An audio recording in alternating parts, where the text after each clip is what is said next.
속으로. 대선 투표일이 6일 앞으로 다가온 가운데 트럼프 후보가 7개 경합주에서 대부분 해리스 후보보다 우세한 것으로 나타나고 있습니다. 이 정보 사이트 Real Clear Politics에 따르면은 트럼프는 미시건을 제외한 애리조나, 네바다, 위스콘신, 펜실베니아, 노스캐롤라이나, 조지아주 이렇게 6곳에서 평균 1%포인트 앞서면서 한 달 전 0.1%포인트보다 상승했습니다.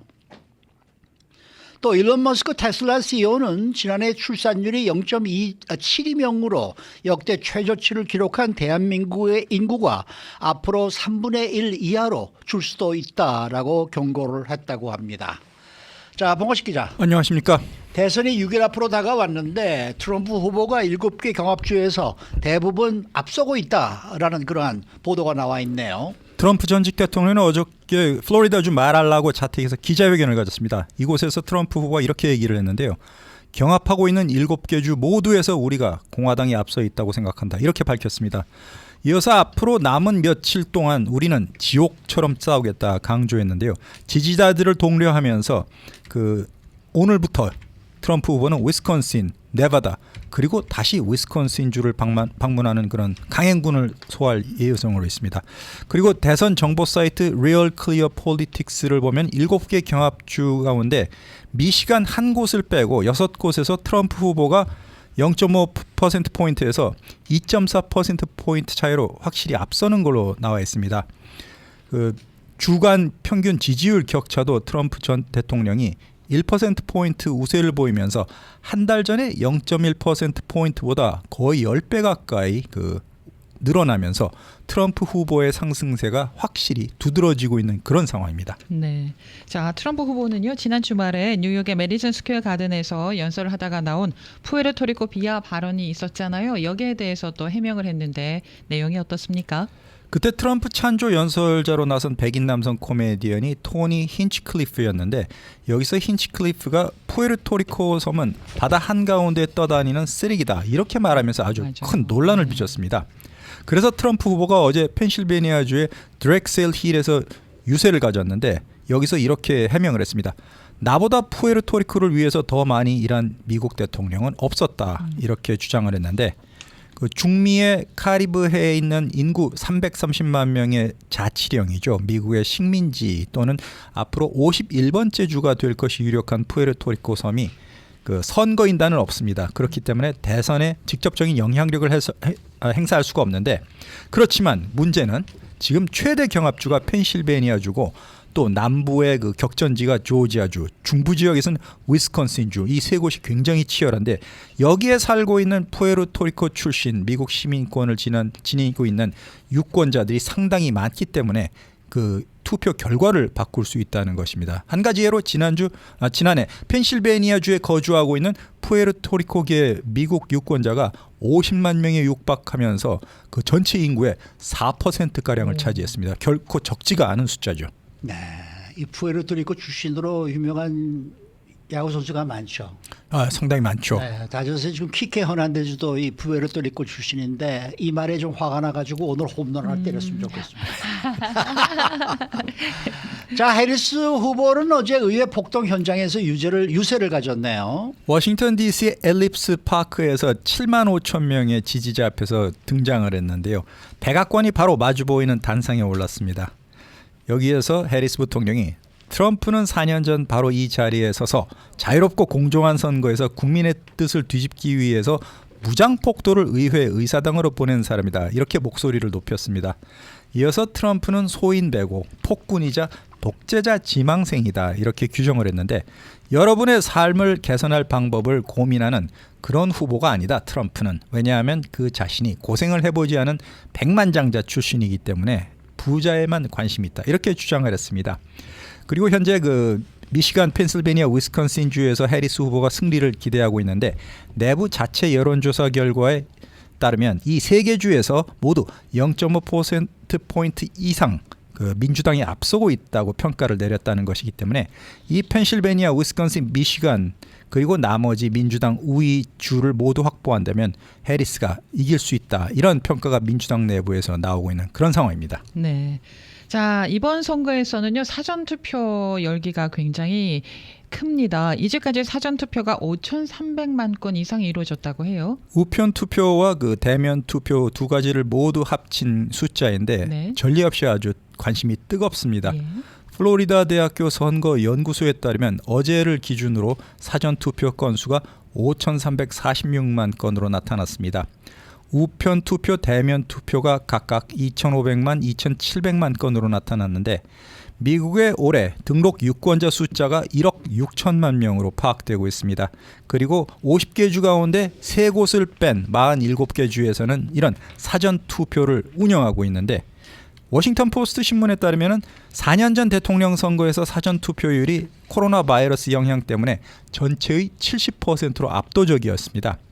그리고 8년 전에는 40%에 불과했고 2022년 상하원을 새로 뽑는 중간 선거에서는 50%를 기록했는데 올해 사전 투표율이 과연 그 역대 최고 수준을 기록할지 굉장히 관심이 되고 그 민주당원이 공화당원보다 다소 많은 것으로 나타났고 여성이 남성보다 많았고 또 백인이 사전투표의 3분의 2를 차지하면서 역시 흑인, 히스패닉계, 아시아계보다 미리 한 표를 행사하는 데 굉장히 그 관심이 있다. 이런 점이 드러났습니다. 나이대로 따지고 보면은 그 65세 이상이 40%로 가장 많았고 역시 26살 이하의 젊은 유권자들이 7%로 가장 사전투표에 소극적이었습니다. 네. 그러나 저러나 가장 중요한 포인트는 바로 이 대선 승패의 향방을 결정할 7개 경합주. 여기가 이제 가장 중요하다고 보는데 이 7주의 사전투표 열기는 어떻습니까? 아무래도 이 7개 주에 거주하고 계신 유권자들은 올해 대선에서 내 한 표가 대통령을 뽑을 수 있다는 기대감 때문에 적극적으로 이런 관심을 보이고 있습니다. 그런데 7개 경합 스테이트 가운데에서도 19명의 가장 많은 선거인단을 확보한 펜실베니아주가 또 관심이 제일 뜨거운데 여기에서는 150만 명이 벌써 사전투표에 참가를 했습니다.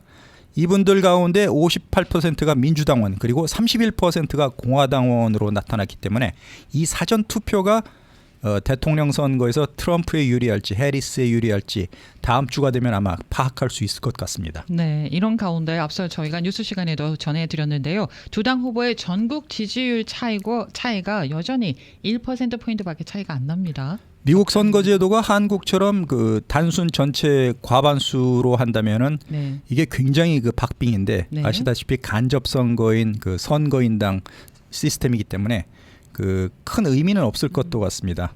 그 로이터 통신에 따르면은 그 미국 성인 1,150명 모두 등록 유권자들인데 그 해리스 지지율이 44%, 트럼프가 43% 굉장히 비슷하게 나왔습니다. 그런데 문제는 조사에서는 계속 해리스가 대선 출마 이후에 트럼프에 앞서고는 있지만 그 추세가 9월 말 이후부터 격차가 계속 줄어들면서 줄어들고 있죠. 그러면서 트럼프 후보가 특히 미국 유권자가 굉장히 올해 선거에서 관심을 두고 있는 경제 문제, 먹고 사는 문제죠. 그리고 불법 이민 공약에서는 유권자들이 훨씬 뚜렷하게 공화당을 지지한다는 것입니다. 그 누가 지금의 경제난, 실업 문제, 일자리 창출에서 나은 정책을 갖고 있냐 이런 질문에 대해서 47%가 트럼프가 낫다고 얘기했는데 해리스는 이 부문 질문에서 37%에 그쳤습니다.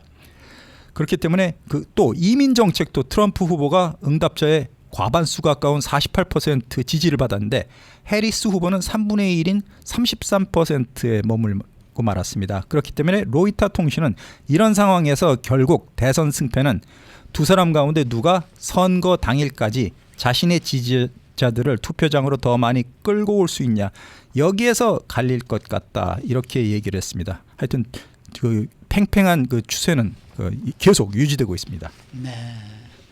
자, LA 타임스와 워싱턴 포스트가 이 특정 후보 지지 선언을 하지 않겠다라고 발표를 해서 상당히 뭐 좀 센세이션한 그런 이제 뉴스가 됐었는데 USA 투데이도 마찬가지로 지금 지지 후보를 발표하지 않겠다라고 나왔네요. 워싱턴 포스트는 백악관이 위치한 미국의 수도 메트로폴리탄인 워싱턴 DC 있고 LA 타임스는 서부 최대 일간지입니다. 지역적인 성격이 강한데 미국 유일의 전국지인 USA 투데이도 올해에는 특정 대통령 후보 지지 선언을 하지 않겠다 이렇게 얘기를 하면서 예전과는 다른 모습을 보이고 있습니다.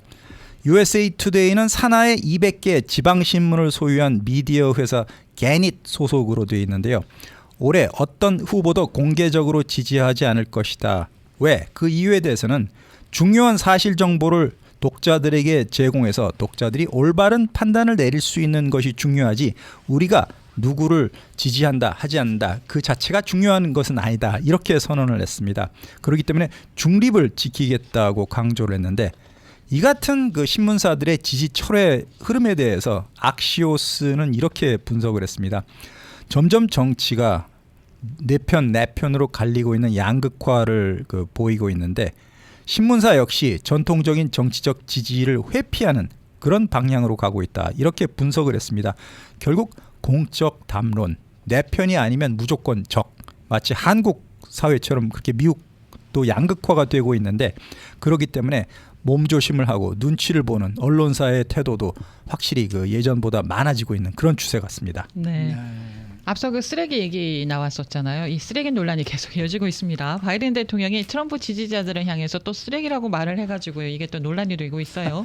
어제 히스패닉 유권자 단체 주최 행사에서 바이든 대통령이 연설을 했는데 그 푸에르토리코를 쓰레기 섬으로 지목한 트럼프 진영의 그 태도를 공박하면서 자신도 garbage라는 단어를 사용했습니다. 바이든 대통령이 트럼프 유세에서 어떤 연사가 그 코미디언이 푸에르토리코를 쓰레기 섬이라고 얘기했다. 그렇지만 이 섬은 모두 착하고 존경할 만한 사람들밖에 없기 때문에 나 바이든 대통령이 보기에는 밖에 떠다니고 있는 유일한 쓰레기는 바로 트럼프의 지지자들이야말로 가빗이다. 이렇게 말을 했습니다. 그렇기 때문에 이 자체로도 사실은 이 쓰레기 발언이 바이든 대통령 입에서도 나왔는데 푸에르토리코를 존중하지 않는 그런 말이었다. 이런 여론이 역풍이 또 불고 있는 것이기 때문에 한 나라의 대통령이 정적인 트럼프를 지지하는 사람들이 garbage다, 쓰레기다 이렇게 얘기하는 것도 그 문제가 아니냐 이런 여론이 지금 커지고 있는 그런 상황입니다. 이게 뭐 지금 미국 국민의 반이 트럼프 반이 해리스인데 국민의 반이 쓰레기네. 네, 그렇게 생각하는 분들도 나오고 있는 것 같습니다. 네, 하나 더 네. 자, 이 뭐 해리스 부통령이 말레이 계통이다라는 트럼프 측이 또 주장을 하고 있는데 말레이시아 외교부 장관이 또 뭐 한마디 했다면서요. 알려줘서 고맙다. 정치인들의 뭐 왔다는 소식이 말이 들리던데. 그렇습니다. 모하마드 하산 말레이시아 외교부 장관이 페이스북에서 나는 말레이시아 사람이 미국 대통령에 출마한 것을 모르고 있었다. 이렇게 덧붙였는데요. 만약 카말라 후보가 승리를 하면은 그를 고국인 말레이시아로 초대해서 전통 볶음밥인 나시고랭을 대접하겠다. 이렇게 비꼬았습니다. 지난주 그 뉴욕 메디슨 스퀘어 가든에서 트럼프 유세 찬조 연설자로 터커 칼슨 전 팍스뉴스 진행자가 나왔는데 여기에서 해리스가 사모아계, 말레이시아계 그리고 낮은 지능을 지닌 캘리포니아주 검사다 이렇게 표현을 했습니다. 그 칼슨은 트럼프의 최측근 언론인인데 해리스 부통령의 인종적인 정체성을 고의적으로 무시하는 발언을 했습니다. 원래 주지하다시피 해리스 부통령이 그 흑인 아버지 그리고 인도 어머니 사이에서 태어났는데 말레이시아와는 전혀 관계가 없는데 그럼에도 불구하고 트럼프 후보 역시 그 지난 7월 흑인 언론인 협회 행사에서 해리스가 자신을 인도계 미국인이라고 주장을 했는데 대통령 선거 앞두고 갑자기 흑인계라고 주장했다면서 인종 정체성이 뭐냐 이런 질문을 던지기도 했는데 이번에는 또 말레이시아계라는 근거 없는 얘기까지 나오고 말았습니다. 네, 수고 많으셨습니다. 고맙습니다. 고마식 기자였습니다.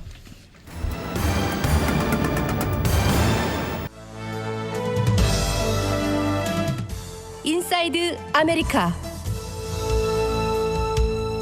네, LA 다저스가 월드시리즈 우승까지 1승만을 남겨두고 있는데 오늘 5차전에서 과연 다저스가 우승을 확정지을지 참 관심이 모아지고 있습니다. 이 팬들은 비싼 가격의 티켓을 구입을 했는데 그래도 또 그만한 가치가 있다라고 말하고 있답니다. 그리고 어제 4차전 경기에서는 결과에 못지않게 양키스 팬의 최악의 추태가 벌어지면서 이 화제를 끌고 있는데 그 양키스 팬은 당당하게 인터뷰를 했고 또 다른 뉴욕 팬들 중에는 그를 마치 영웅처럼 생각하는 팬들도 있다라는 소식이 전해지고 있습니다. 박현경 기자. 네, 안녕하십니까. 이번 월드 시리즈 티켓 가격이 뭐 $1,000를 훌쩍 넘는다라는 소식은 전부터 계속 나왔었는데 이 티켓 리세일 평균 가격이 얼마나 됐는지도 나와 있죠. 네. 얼마였습니까? 티켓 리셀러 티켓 IQ에 따르면요. 네. LA에서 열린 1차전을 앞두고 2차 시장, 그러니까 리셀로 거래가 이루어진 월드 시리즈 평균 티켓 가격은 $3,887였습니다. 와, 이건 네. 2010년부터 데이터를 추적하고 나서부터 두 번째로 비싼 평균 가격이었다 하고요. 그런가 하면 스톱허브에 따르면 올해는 역사상 가장 많은 수익이 발생하는 월드 시리즈가 될 걸로 예상되고 있습니다. 우리가 왜 두 사람이 간다 그러면은 미니멈 5,000불은 들겠네 그랬잖아요. 네네네. 5,000불 택도 없네요. 그러니까 10,000불 가까이 들어간다는 얘기네요. 그렇죠, 그렇죠. 와. 자, 이렇게 야구 역사상 가장 비싼 티켓 가운데 하나를 이제 기록을 했는데 그만큼 팬들이 기꺼이 그 돈을 지불할 의향이 있기 때문에 이런 가격이 나온 거잖아요. 맞습니다. CNBC는 다저스와 양키스 팬들을 대상으로 해서 네. 월드 시리즈 경기를 직접 관람하기 위해서 얼마를 썼는지 그리고 그만한 가치가 있다고 생각하는지 물어봐서 오늘 아침 관련 내용을 전했습니다. 네. 여기서 보면 한 팬은요 이렇게 답했습니다. 신장을 팔아서라도 티켓을 사겠다라고요. 대단합니다. 대단합니다. 신장을 팔아서요. 이 경기를 직관한 팬들은 얼마의 돈을 어떤 마음으로 구했다고 얘기를 합니까? LA에 거주하는 올해 27살 리사 알투베는 경기 당일 파트너와 함께 티켓 2장을 $2,500에 샀는데요. 아하. 자신은 물론이고 가족도 항상 다저스를 응원하고 사랑해왔다 하고요. 여기에 더해서 그 멕시코 태생 스타 투수 페르난도 발렌수엘라가 세상을 떠난 후에 월드 시리즈에서 경기를 하는 걸 보는 게 더 큰 의미가 있다고 말했습니다. 그 사람 이름이 알투베인 거 보니까 또 네, 히스패닉이네요. 그런 거 그렇죠? 같죠. 그러니까 그렇겠죠. 네, 그런가 하면 또 71살 켈빈 스토발이란 남성은 주말 동안 플로리다에서 이곳 LA로 날아와서 1, 네. 2차전에 참석했다 하는데요. 예. 티켓을 얼마에 샀는지 물어봤더니 그건 답할 수 없다고 했습니다. 왜냐하면 말하게 되면 자신의 아내가 알게 될 테니까 안 된다면서 웃으며 말했습니다. 네. 비행기표에 경기 티켓까지 엄청난 돈을 썼지만 자신의 선택에 만족한다고 했는데요. 아하. 마치 크리스마스 때 어린 소년이 된 것 같은 기분이라고 했습니다. 아하. 이런 티켓 사려고 일하고 돈을 저축하는 것 아니겠냐면서 자신은 그럴 자격이 있다고 밝혔습니다. 또 많은 얘기네요. 그렇네요. 네. 앞서 왜 신장을 팔아서라도 경기를 보겠다라고 하는 팬 얘기하셨잖아요. 네네. 그분이 또 인터뷰를 하셨대요. 네, 35살 라일리 리스란 이름의 이 팬은 다저스가 포스트 시즌 진출을 확정짓기 전에 티켓에 약 $1,200를 썼다 하는데요. 예. 그런데 LA로 이제 돌아와서 또 열릴 수 있는 6차전이나 7차전 경기를 보기 위해서 얼마를 지불할 것 같냐란 질문에 그렇게 신장이라고 답을 한 겁니다. 네. 신장의 값어치가 얼마이든 그걸 내놓겠다고 해서 얼마나 지금 가고 싶어 하는지 그런 마음을 표현했고요. 그런가 하면 44살 크리스 가르시아 또 43살 델 포사다스는 한 사람에 각각 $2,500씩 지불하고 티켓을 샀다고 합니다. 가르시아는 경기장에 있는 것에 대해서 그냥 모든 걸 의미하는 것 아니냐 이렇게 강조했고요. 다저스가 마지막으로 월드 시리즈에서 우승했던 때가 이제 코로나19 팬데믹으로 단축됐던 그 시즌 2020년이었죠. 그렇죠. 그런 점을 언급하면서 지금 이제 그렇게 경기를 가서 보는 건 그냥 돈일 뿐이다 이렇게 얘기했습니다. 2020년 때는 가서 볼 수도 없었어요. 없었으니까요. 코로나 네. 때문에 그냥 맞아요. 뭐 네. 텍사스에서 그냥 관중 없이 치러진 경기였었으니까 이 양키스 팬들도 지금 큰 돈을 들여서 티켓을 사고 그것이 또 충분히 가치가 있다라고 믿는다면서요. 네, 진정한 양키스 팬으로서 무엇이든 기꺼이 쓸 수 있다라고 말한 댄 슈워츠는 2016년부터 양키스 월드 시리즈를 기획하고 그걸 위해 돈을 모아왔다고 합니다. 이건 이제 슈퍼스타 외야수 에런 저지가 MLB에 데뷔한 시기와 거의 같은 시기가 되겠고요. 슈워츠와 친구는 각각 $2,000에 가까운 돈을 써서 경기 일주일 전에 티켓을 구매하고 샌프란시스코에서 뉴욕으로 날아갔습니다. 양키스가 마지막으로 월드 시리즈에 진출한 게 15년이 지났으니까 그만한 가치가 있고 또 이번에 양키스가 이긴다고 하면 더더욱 가치가 있다고 말했습니다. 네. 그런데 뭐 양키스가 지금 현재 지고 있지 않습니까? 어떡합니까? 네, 안 그래도 어제 4차전의 가장 낮은 가격은요. 네. 스톱헙에서 $500로 떨어졌다고 합니다. 이건 지난 월요일 대비 약 20%가 내려간 가격이었습니다. 아무튼 이 월드 시리즈 경기에 가는 건 버킷리스트에 있다는 팬들이 상당수입니다. 네. 저도 뭐 이 다저 스타디움에 월드 시리즈에 여러 번 갔었습니다만은 아유, 그거 뭐 비싼 입장권은 입장권이지만은 우선 들어가고 나올 때가 너무 트래픽이 심해가지고 말이죠. 그렇죠. 네. 들어가는데 한 2시간, 네. 나오는데 한 2시간. 맞습니다. 야, 경기 보는 건 아무것도 아니에요. 네, 맞아요. 정말 네. 힘들었어요. 네. 그게 차라리 그냥 어디 좀 무슨 그쪽에 누구 보고 내려달라 해서 걸어 들어가고 걸어오고 그래야지. 네. 와, 그거 보통 일 아니었습니다. 네. 그런데 이 뭐 앞서 스포츠 시간에 전해드렸습니다만은 어제 경기에서 이 LA 다저스의 무키 베츠가 이제 이 파울볼을 잡아냈는데 관중석에 들어간 공을 잡아낸 거거든요. 그래서 글러브를 이렇게 딱 넣어서 공을 잡았는데 그 글러브를 잡고 또 수비를 방해한 양키스 팬들이 이제 있었습니다. 그래서 그 양키스 팬들의 신상이 공개가 됐다면서요. 네, 커네티컷주에 사는 올해 38살 오스틴 카포비앙코란 이름의 남성으로 나왔습니다. 스포츠 매체 디 애틀랜틱이 그처럼 전했는데요. 오스틴과 그 바로 옆에 앉았던 팬까지 퇴장 조치됐죠. 디 애틀랜틱은 오스틴과 문자 메시지로 연락을 시도했는데 이런 답장을 보내왔다고 합니다. 난 그저 경기를 보고 싶었을 뿐이다. 이렇게 보낸 걸로 알려지고 있습니다. 네. 가만히 보지 왜 손을 내밀어서 남의 글러브를 잡고 공을 빼서 여기에 그 오스틴이란 분의 동생이 더 자세한 내용을 전했다고 하는데 그 내용은 어떤 내용입니까? 네, 29살 남동생이 데런은 디 애슬레틱과 인터뷰에서 오스틴이 양키스 시즌 티켓을 소유하고 있다고 했고요. 그리고 공이 보여서 잡으려 했을 뿐이다라고 말했다고 합니다. 그 후에 무키 베츠는 자신들한테 욕을 했다고 덧붙이기도 했습니다. 근데 사실 저 다저 스타디움에서 벌렸던 두 경기에서도 이 거의 홈런성 볼을 다저스 팬이 잡아낸 적이 있었죠. 센터필드 네, 쪽에서. 네, 네. 근데 이제 심판은 그게 뭐 넘어간 홈런이 아니다라고 판단을 해서 이제 2루타로 판정을 해 주었는데 그 공이 사실 그냥 갔으면은 그게 펜스를 넘어갔을까? 어떻게 됐을까? 그거 참 이 정말 그러니까요. 아리까리한 네. 얘기죠. 그렇죠, 그렇죠. 예. 뭐 어떤 사람들은 양키 쪽 사람들은 뭐 분명히 넘어갔는데 말이 잡아내서 2루타 됐다 그러고 그렇겠죠. 또 LA 쪽에서는 그거 아니다. 갔어도 네. 펜스 받고 떨어졌어 떨어졌다. 이렇게 얘기하고 네. 있고 그렇겠죠, 그러니까 참 당연히. 물론 그 팬도 퇴장을 당했습니다만은 네. 그 야구장 가가지고 그 경기 중에 그러는 거는 좀 하지 말아야 하지 돼요. 말았으면 좋겠습니다. 네. 정말로요. 네. 근데 이 역대 최악의 추태로 꼽히는 것 같아요. 어제 이 일은 뉴욕 네. 팬들은 그렇게 나쁘게 보지 않는다면서요. 네, 그를 영웅시하는 팬도 있었습니다. 이 장면을 바로 옆에서 지켜봤다는 양키스 팬 애나 플라멩고는 오스틴이 끌려 나가는 걸 봤는데 그에게 당신은 양키스를 구하려 노력한 나의 영웅이다라고 말했다고 합니다. 그러면서 이건 우승에 걸렸던 결승전 아니었냐 이렇게 주장했습니다. 네. 그리고 또 언론 매체들 가운데서도 이걸 비판하는 게 아니라 그냥 해프닝으로 여기는 그런 매체들도 있더라고요. 네, ESPN의 제시 로저스 기자가 오스틴을 이제 뉴욕 술집에서 만나서 인터뷰를 진행했는데 네. 다른 팬들이 그를 알아보고 사진을 찍어달라고 찾아왔다 하고요. 예. 그리고 뭐 사인을 해달라 이런 경우도 있었다고 합니다. 그러면서 로저스 기자조차도 정말 멋진 사람이었다고 미화시켰습니다. 그리고 오스틴은 ESPN과 인터뷰에서 관중석으로 온 공에 대해선 내주지 말자 이렇게 농담을 해오곤 했는데 우리가 언제든 기꺼이 이런 일을 해낼 것이라고 그렇게 떳떳하게 좀 당당하게 밝히는 모습을 보였습니다. 네, 그런 반면에 다저스 팬들을 웃게 한 양키스 팬도 일도 있었죠.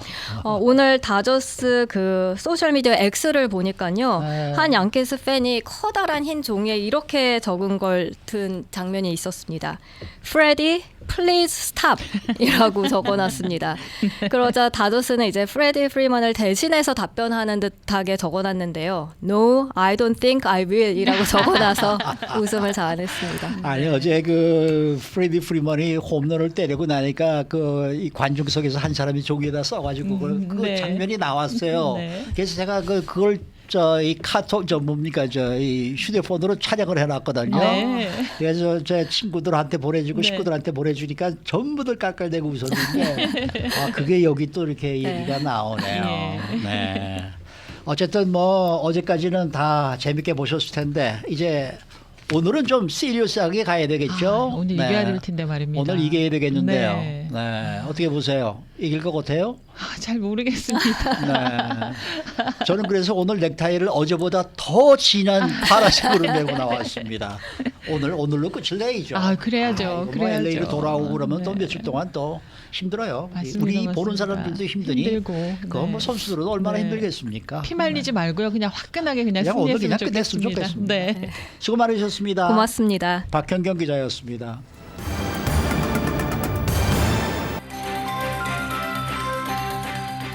데일리 브리핑. 네, 오늘은 한인민주당협회 스티브 강 이사장과 함께합니다. 강 이사장님 안녕하십니까? 네, 안녕하세요. 자, 대통령 선거가 6일 앞으로 다가왔습니다. 이제 연방 하원 다수당 주도권을 놓고 싸우고 있는 민주당과 공화당이 현재 이 오렌지 카운티에 우리 한인들이 지금 나와 있는 그 선거구에서 과연 어느 쪽이 이길 것이냐 많이들 지금 최선을 다하고 있는 그러한 상황인데 민주당 데이브민 후보, 공화당 미셸 박스틸 후보 이 두 후보의 전망이 좀 많이 바뀌었다라는 소식이 들려오고 있습니다. 어떤 내용인지요? 네, 일단 이제 민주당에서는요, 그 오렌지 카운티 이 두 개의 지역구의 총력전을 지금 펼치고 있습니다. 뭐 보도는 돼서 뭐 아시는 분들도 있겠지만 지난 주말 오렌지 카운티의 전직 미국 대통령이었던 빌 클린턴 전 대통령이 직접 네. 오렌지 카운티를 방문을 했고요. 사실 전직 대통령, 오바마 대통령이나 힐러리 전 대통령 후보 이런 분들은 이제 카말라 해리스 후보를 위해서 캠페인을 펼치고 있는데 빌 클린턴 전 대통령은 오히려 대선이 아니라 이렇게 로컬 또는 연방 하원 이런 지역구에 캠페인을 펼치고 있는데요. 특히 이 45지구에 지금 재선에 출마를 한 미셸 박스틸, 이제 공화당 소속이죠.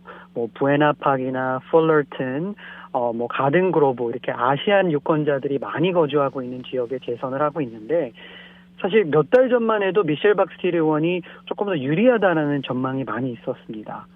물론 이 지역구가 민주당 유권자가 조금 더 많아서 항상 이제 펄포 지역구라고 하는데, 제가 듣기로는 지난 주말에 빌 클린턴 전 대통령이 와서 거기서 이제 업데이트 받은 바로는 상대방 미셸 박스틸 상대방 후보인 데렉 트렌 후보가 여론조사에서 4% 앞서고 있다라는 이런 보도가 나와서 민주당 내에서는 좀 총력전을 펼치고 있고요. 바로 또 얼바인 지역 옆 지역 이제 47지구에 연방 하원에 도전하고 있는 데이브 맨 이제 민주당 소속입니다. 데이브 맨 의원 그 흐름도 좀 많이 바뀌고 있습니다. 몇 달 전만 해도 초박빙이다라는 이런 보도가 많이 있었고 또는 어떤 여론조사에서는 데이브민 후보가 조금 더 밀리고 있다라는 건 했는데 지금으로서는 데이브민 후보가 여론조사에서도 조금 더 앞서고 있고요.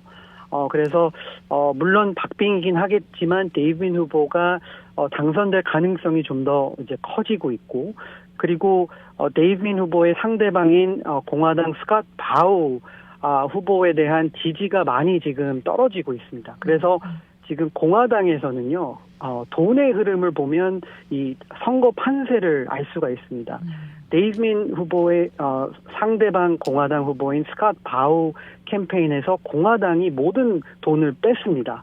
그 빼고 미셸 박스틸 의원을 디펜드를 해야 된다라는 그런 스탠스로 미셸 박 의원 캠페인에게 그 데이브 민 후보의 상대방 후보 캠페인 돈을 다 이제 몰아주고 있기 때문에 지금의 판세가 확실히 이제 미셸 박스틸 의원 입장에서는 조금 더 이제 초박빙으로 펼쳐지는 것 같습니다.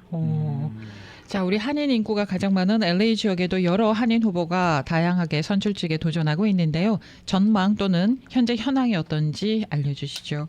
네, 지금까지는 이제 오렌지 카운티 제가 말씀드렸는데요. 예. LA 시나 카운티에서 다양한 한인 후보들이 또 선출직에 도전을 하고 있습니다. 또 대표적으로는 총 3분이 있는데요. 저희가 있는 로스앤젤레스 한인타운 지역에 3번째 도전하고 있는 그레이스 유 후보 같은 경우에는 10지구 LA 시의원 지역구를 다시 또 도전을 하고 있습니다.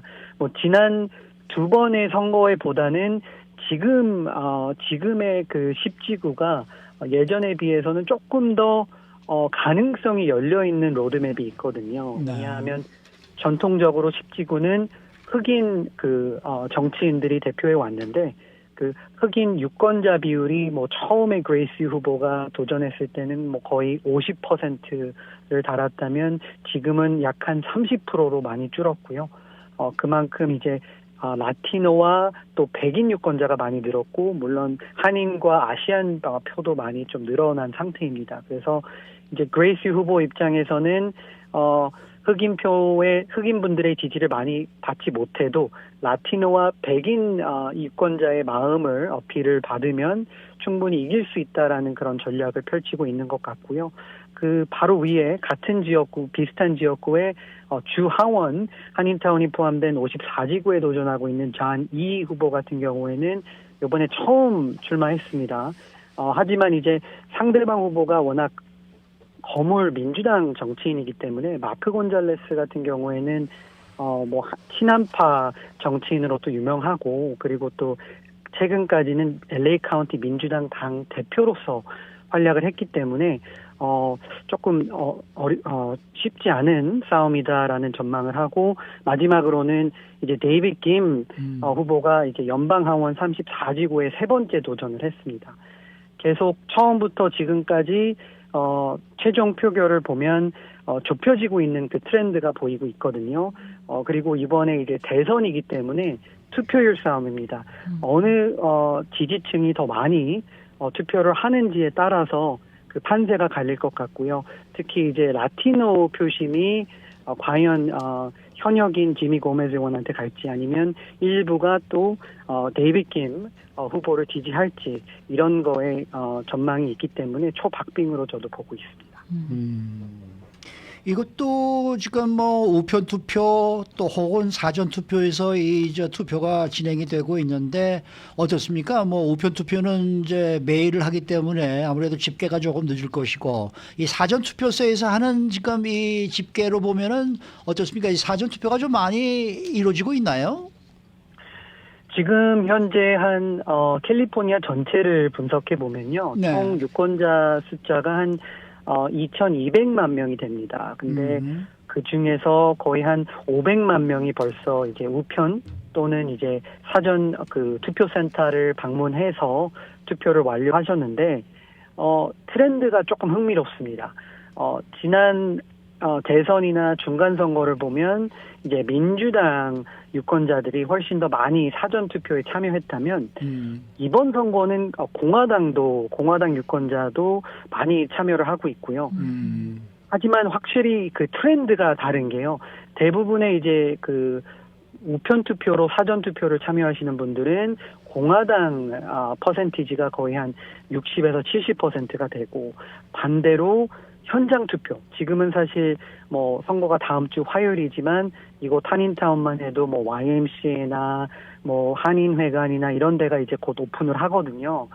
이런 데서 투표하시는 분들은 뭐 50, 60%가 공화당 소속일 확률이 높습니다. 그래서 확실히 이제 민주당 유권자들은 이제 우편 투표를 선호하시고 또는 공화당 조금 더 보수 성향이 있으신 분들은 현장 투표를 선호하시고 이제는 투표 당일날 하는 것보다는 오히려 공화당도 이제 사전 투표에 더 많은 분들이 참여를 하고 있어서 지금 약 한 500만 명이 참여를 하고 있는데 그래도 대선에 비해서는 많이 저조한 편입니다. 그래서 제가 볼 때는 저도 이제 개인 시간에 뭐 주말이나 저녁에 이제 여러 캠페인에서 봉사활동을 하고 있는데 아직도 많은 분들이 특히 이제 대통령 선거에서 고민을 많이 하고 있습니다. 과연 카멀라 해리스를 지지할지 아니면 도널드 트럼프 전 대통령을 지지할지. 그래서 아마 그런 것 때문에 조금 더 이제 참여가 늦어지는 거 아닐까라고는 하는데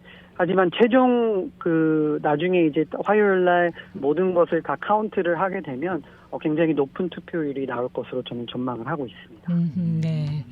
자, 우리 한인분들이 많이 살고 계시는 조지아주, 네바다주가 있습니다. 이들 지역에서 라디오 크레 청취하시는 한인분들도 굉장히 많이 계시는데요. 조지아주 또는 네바다주의 한인 또는 아시안 투표 여기는 좀 어떻습니까?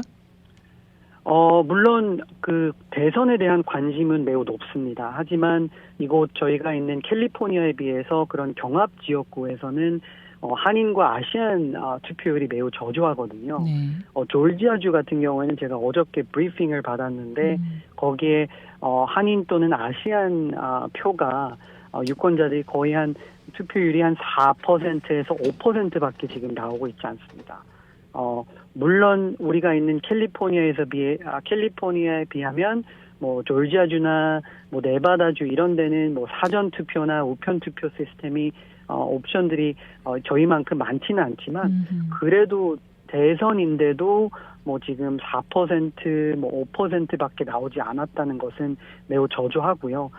그렇기 때문에 특히 이제 민주당 쪽에서는 걱정이 많습니다. 왜냐하면 물론 대부분의 아시안 표가 뭐 민주당을 지지할 거라는 보장은 없지만 그래도 그 아시안 표심이 그래도 조금 더 카멀라 해리스 후보에게 가지 않을까라는 그 기대가 있기 때문에 최대한 그 아시안 표를 이제 많이 투표율을 올려야 해서 지금 노력을 하고 있는데 그래서 그 한인 그 연방 하원 의원들도 총 출동이 되고 있습니다. 이제 지난 거의 일주일 전에는 이제 시애틀 쪽, 워싱턴 시애틀 쪽에 있는 메릴랜드 스트릭랜드 연방 하원 의원이 이제 조지아주를 방문을 해서 또 이제 여러 이제 한인 뭐 H마트나 아니면 교회를 방문하면서 이렇게 그 캠페인 활동을 펼치고 있고 또는 이번 주에는 메릴랜드 스트릭랜드 의원이 이제 네바다주에 또 방문을 해서 또 라스베가스와 이런 데 이제 한인 유권자들과 미팅과